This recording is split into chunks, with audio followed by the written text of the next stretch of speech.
சென்னையில் ஒரு அதிர்ச்சி சம்பவம் அரங்கேறி இருக்கிறது. பிட்புல் ரக நாய் கடித்து சென்னை குமரன் நகர் பகுதியில் ஒருவர் உயிரிழந்திருக்கிறார்.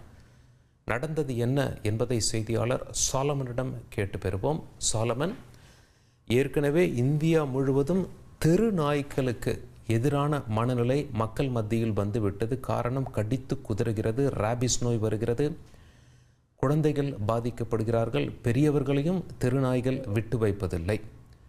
இப்படி இருக்கையில் பிட்புல் ரக நாய் கடித்து ஒருவர் உயிரிழந்திருக்கிறார் என்ற அதிர்ச்சிகர செய்தி வெளியாகி இருக்கிறது.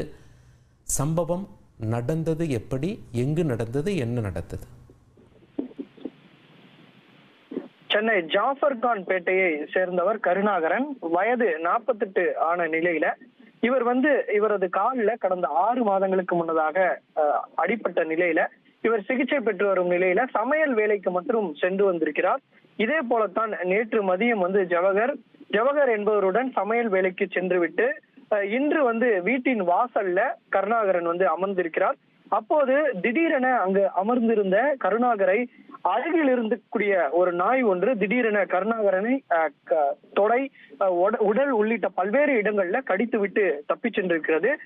குறிப்பாக இதனை தடுக்க சென்ற அந்த நாயோட உரிமையாளர் பூங்கொடி என்பவரையும் அந்த நாய் அங்கு கடித்திருக்கிறது. இதுல படுகாயமடைந்த கருணாகரன் என்பவர் தீவிர சிகிச்சை பிரிவில் அனுமதிக்கப்பட்ட நிலையில அவர் அங்கு சிகிச்சை பலனின்றி உயிரிழந்திருக்கிறார். அவரது உடலானது தற்போது KK நகர் ESI அரசு மருத்துவமனையில பிரேத பரிசோதனைக்காக வைக்கப்பட்டிருக்கிறது. இந்த சம்பவம் தொடர்பாக தற்போது குமரன் நகர் போலீசார் தீவிர விசாரணை நடத்தி வருகின்றனர். அங்குள்ள CCTV காட்சிகளை வைத்து இந்த நாய் எப்படி கடித்தது என்பது குறித்தான விசாரணையை இறங்கியுள்ளனர்.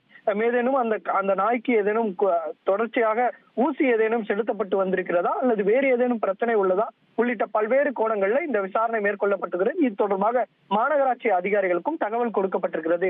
இந்த சம்பவம் தொடர்பாக அப்பகுதியில் பெரும் பரபரப்பு நிலை வருகிறது.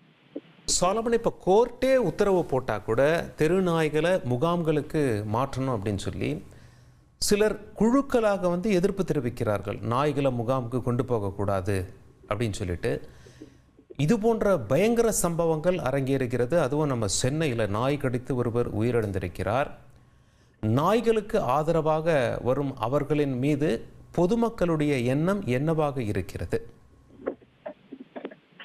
குறிப்பாக மாநகராட்சியும் இது தொடர்பாக ஏதேனும் நாய்கள் பாதிக்கப்பட்டிருந்தால் அவர்களுக்கு சம்பவ இடத்திற்கே சென்று இது தொடர்பான